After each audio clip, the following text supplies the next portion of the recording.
Hello Sir Ian, kumusta po? Redman Toys Raymond here. So, ito sir, testingin lang natin sir yung unit na order nyo. So, this is the WE T-Rex, no? Hype Kappa T-Rex Silver. Okay. So, ito yung magazine.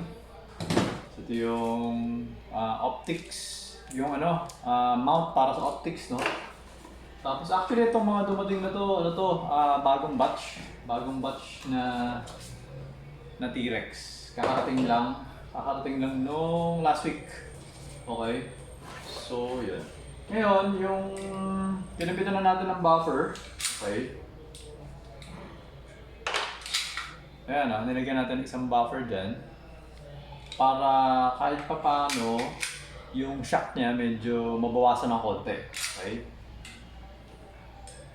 Ngayon, siyempre, pag nababawasan ng shock, minsan hindi umaakyat yung, kunyari, ganito, papakita ko sa inyo ha. Di ba? Siyempre, wala yung magazine, okay? So ito, wala ang bala. Di ba? Ayan, pasok natin ha. Nadahan-dahanin ko yan, Kunyari, dahan-dahan lang. Ay, hindi, bumukas eh. Okay? So, paminsan kasi, yan, patulad yan, yan, di bumukas. Ayan kasi, nilagyan natin ng buffer. Hindi ko pa siya natetesting eh. Okay, so hindi ko sure kung pag binabaril, magiging ganun. Pero kapag nilakasan ko ng ganun, yan, nakatawa, mayroon shock. Kasi itong slide catch na to, meron kasi parang lock yan eh. So yung lock na yun, parang umuusog or gumagalaw kapag may shock. Ganun siya. So, pero kita mo nyo naman, nung pinasok natin to, bumukas naman eh. So, testingin natin. Okay, basta ako, yun lang naman yung ginawa nating modification, yung sa nilagyan natin ng buffer for additional protection kasi minsan nakakakasi yung slide sa sobrang lakas eh, no?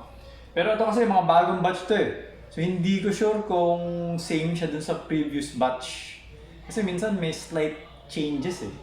Parang nagkakaroon siya ng improvement pag yung previous batch may konting problem. Okay, so hindi ko pa siya natatesting. So ngayon, testingin natin. Okay? So, teka lang. Yan, lagyan natin ng, nahigpitan ko na to. So, konti lang yung bala na gamitin natin para malakas yung shock niya. Pududumin natin. Yan. Ito. 2, 4, 6, 7. 7 na bala. Okay, so yan. Okay. Ayan yung BB. Teka lang.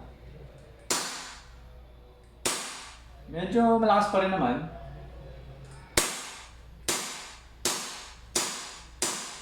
Okay, nag-open chamber naman. Wala ng bala. Okay, ngayon, testingin pa natin ulit isang beses. Siguro ngayon damihan natin mas maraming bala. Okay. So hindi ako masyado nagte-testing ngayon kasi nga medyo nakafocus ako sa pag-aayos ng store. So, yan. Okay.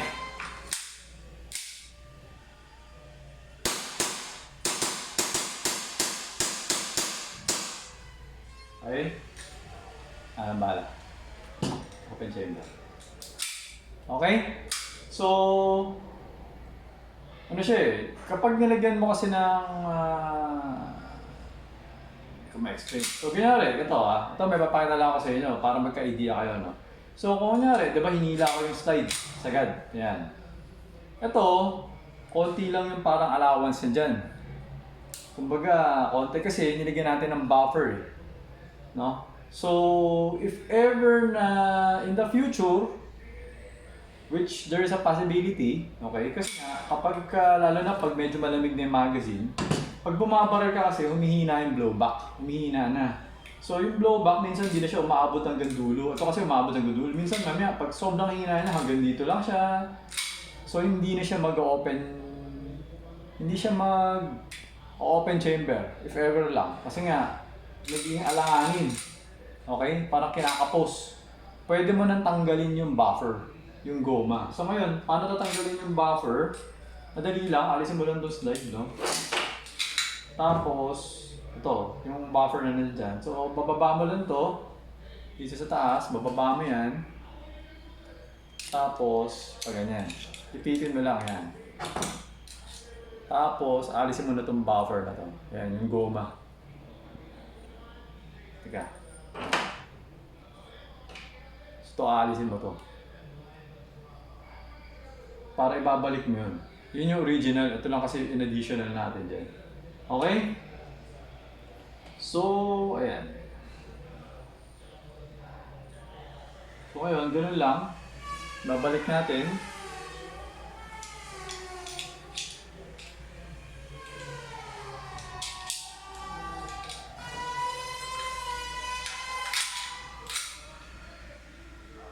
Tapos, nakita mo itong butas, parang yung slide, parang meron siya nakaganon.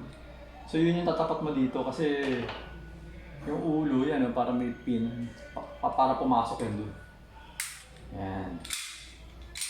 Okay, so yan, testingin ulit natin.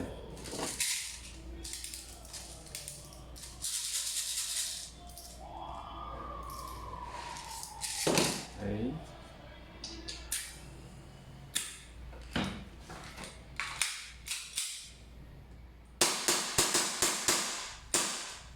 Okay, nag-open chamber.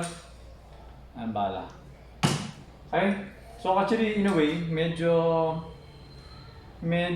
mas, ito para sa akin lang, para mas okay feeling kasi siya pag binambaran mo na pag may buffer. Pero okay din naman siguro pag wala. Basta kapag walang buffer, mas matigas. Kasi plastic eh. Parang mas matigas siya. So parang